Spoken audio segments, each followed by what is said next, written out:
हो गया था सर्विस लेन का, उसी का आज निरीक्षण करने आए हैं। और कहीं ना कहीं यहाँ पर तमाम नेशनल हाईवे अथॉरिटी के अधिकारी हो या पीडब्ल्यूडी विभाग के अधिकारी हो। जो पहली डीपीआर था मतलब क्या फिक्स था? डिज़ाइन को ट्रेनिंग वाली हाइट डिफाइन की हुई है। हाँ, फिर उसको भी हमने कंसल्टेंट को भी नोटिस दिया है कि आपने वो शूट को बनाइए।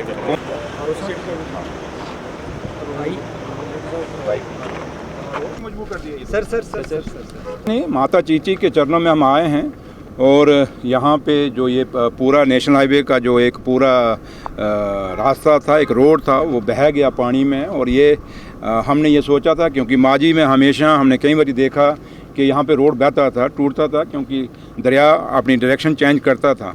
और हमें ये उम्मीद थी कि अब ये नेशनल हाईवे का इतना बड़ा प्रोजेक्ट यहाँ बना है और अब ये सेफ्टी हो गई है। बट ये मैं हैरान हूँ यहाँ आके देख के कि इतना बड़ा स्ट्रेच जो है, कम से कम भी मेरे ख्याल 200-300 मीटर जो है स्ट्रेच यहाँ पे पानी में अनसेफ हो गया।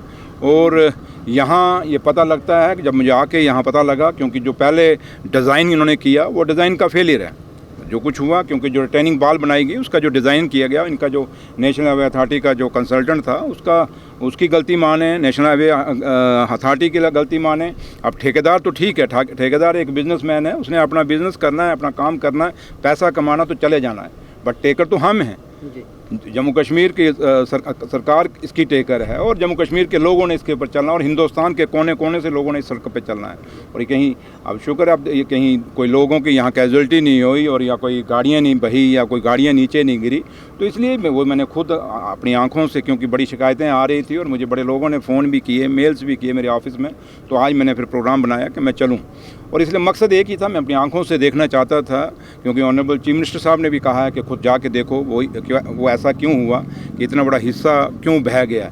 तो लिहाजा जो मैंने देखा और कुछ चीज़ें मैंने जो नोटिस की हैं, कुछ मेरे अपने डिपार्टमेंट पीडब्ल्यूडी के जो इंजीनियर्स मेरे साथ हैं, मैंने इनको भी कहा ये देखेंगे, एक ये भी इंक्वायरी करेंगे। मैंने इनको डायरेक्शन दे के जा रहा हूँ, एक इंक्वायरी इंटरनल पीडब्ल्यूडी डिपार्टमेंट भी मेरा करेगा और मुझे सपोर्ट अपना सबमिट करेगा। और मैं यहाँ जो नेशनल अथॉरिटी के जो लोग हैं उनको भी कह के जा रहा हूँ। और वो जैसे उन्होंने मुझे बताया कि जो यहाँ की कंपनी थी, जिस कंपनी ने ये काम किया है, उसको हमने नोटिस दिया। हम तो ये चाहेंगे कि वो जिस कंपनी ने यहाँ काम किया है उसको वो खाली उसका टेंडर टर्मिनेट नहीं, बल्कि वो उसका ब्लैक लिस्टेड होना चाहिए। और उसके साथ साथ ये जो कंसल्टेंट था वो कंपनी है वो भी ब्लैक लिस्टेड होनी चाहिए। और ये खैर अभी मैं लिखूंगा चिट्ठी, और यहाँ तक नेशनल हाईवे अथॉरिटी का पूरे दिल्ली के अंदर हम चिट्ठी लिखेंगे। और जो भी लोग इसके जिम्मेवार हैं, क्योंकि ये सड़कें लोगों के लिए बनी हैं और लोगों को इसका फ़ायदा होना चाहिए। और एक बहुत बड़ा पैसे का भी खर्चा जो हुआ है वो पैसा जाया नहीं होना चाहिए। और एक बहुत बड़ा इशू है, मैटर ऑफ इन्वेस्टिगेशन है,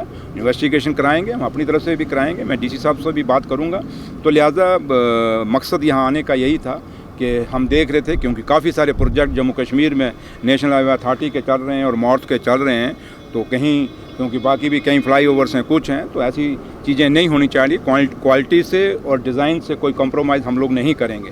तो लिहाजा मैंने देखा है, जो कुछ ऑब्जर्वेशन है, कुछ मैं आपके सामने नहीं कह रहा, वो मैं खुद जाके ऑनरेबल सीएम साहब से, उमर साहब से बात करेंगे। और उसके बाद जो भी हमें एक्शन लेना होगा, चाहे इनकी नेशनल हाईवे अथॉरिटी के खिलाफ जो लिखना होगा, इनके ऑफिसरान के खिलाफ लिखना होगा, या ठेकेदार को क्या करना है, या दूसरी चीज़ें क्या क्या स्टेप लेने हैं। और हमने अपने लोगों के, अपनी सड़कें हमारी बने, अच्छी बने, मजबूत बने, और जिससे हमारे लोगों को फ़ायदा हो। देश और दुनिया के लोग जो जम्मू कश्मीर में टूरिज़्म के लिहाज से या रिलीजियस पिलग्रिमेज जो आते हैं उनको फ़ायदा हो।